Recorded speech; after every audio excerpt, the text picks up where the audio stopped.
Big news. Dodge now says if you can't beat them, join them. Stellantis is serious about Dodge and a number of other former FCA brands going all in for electric-powered vehicles. Now, the question is, with the heavy investments required up and down the supply chain to make this happen, not to mention upgrading the dealer body to handle the completely new vehicles, will they have the time, money, and really the intestinal fortitude to bring it to pass? I'm calling them out on it. I mean, their previous chairman was very anti-electric vehicles. And as a result, they really didn't get started. Now, to be honest, the Ram truck and the Jeep franchise is printing money for them right now. But they also got to spend money on pollution control in the meanwhile, autonomous vehicles, and even though PSA does have some technology in-house for electric vehicles, you're going to still have to modify it for American roads, American taste, and American performance. That means longer range, faster charge times, and developing vehicles people still want. Let's remember, pretty much all of the old Fiat Chrysler brands, which is primarily Chrysler, Dodge, Fiat in the United States, Alfa Romeo to a lesser extent, have been starved for product. So you got to overcome that. So even with badge engineering, which basically is taking a vehicle that is already being built somewhere else in the PSA universe and adapting it for the American market, usually with a new front end cap, slightly revised interior, and some tweaks, you're still going to be spending millions of dollars, if not billions. Yeah. And I want to take people back for a minute. This is the same company that told all its brands, said, okay, we're going to give you 10 years and the money to prove that you have a right to exist. How are you going to do that? And how are they going to decide who gets the money and who gets the available assembly plants and technologies when you've got 14 mouths to feed? That's my question. I mean, it's wonderful that Dodge says, oh, we've woke up. We're coming to the party. We've got stuff under development. Now, including an extremely fast Dodge, faster even than the Hellcat.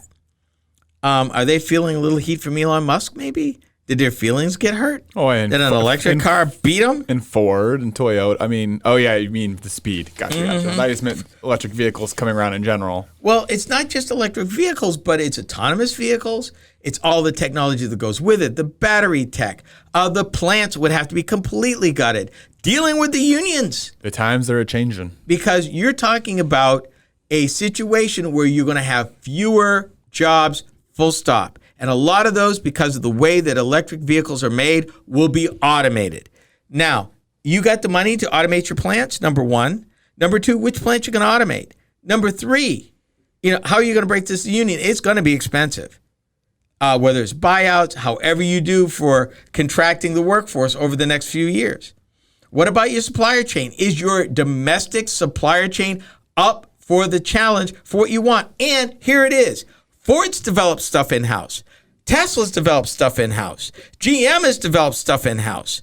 And they're building 5 battery plants. GM is building 5 plants. They're converting 5 plants to electric vehicle production. They're building their own battery factories. And we know about Tesla between their gigafactories and their big factory that makes their own electric motors.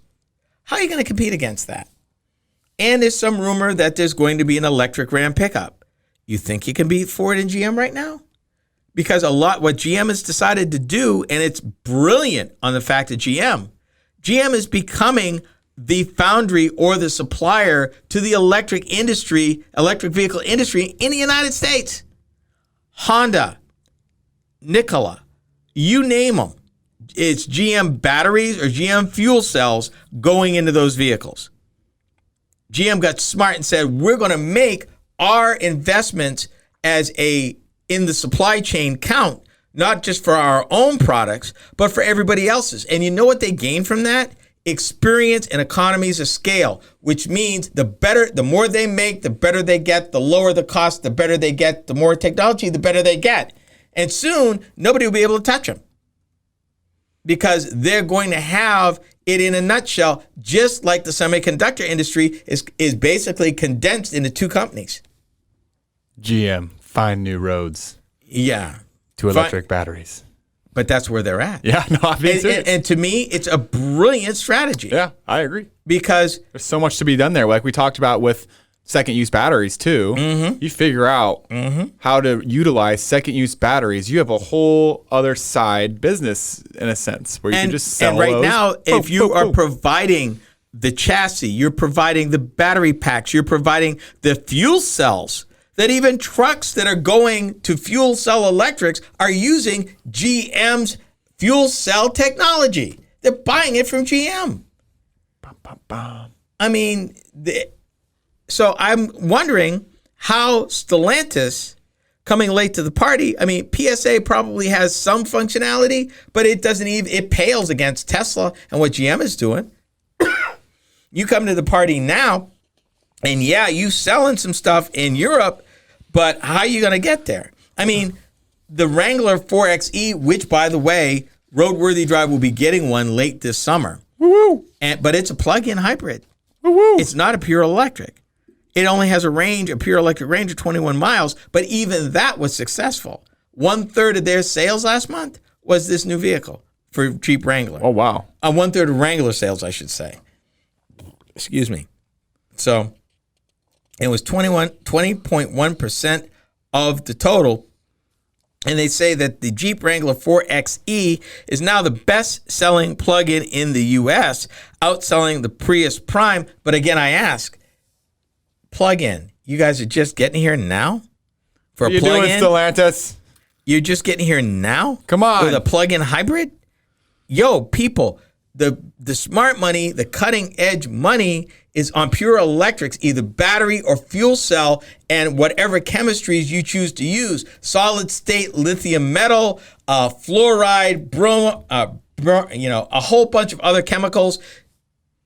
It's nice that you're making progress, but you're on the wrong side of this. You need to be out in front of it. The times are a-changing. And again, I ask, if you've got 14 brands to feed, who's getting a priority for all of this stuff? Yeah. Chrysler and Dodge need hard money expenditures, even if it's brand engineering. Even if you rebadge stuff, it's still going to cost you a lot of money. And as you go to electrics in the United States, you got a whole supply chain and a whole maintenance chain that you got to build that goes electric all the way down to the dealer level. Because the dealers ain't going quietly. You're going to have to help them. And you're going to have some kind of finance to help them buy the equipment they need to be able to maintain and service this stuff. Better start swimming. I don't Sink know. like a stone. It's going to be interesting to see if Stellantis can make this happen. Our program has come to an end.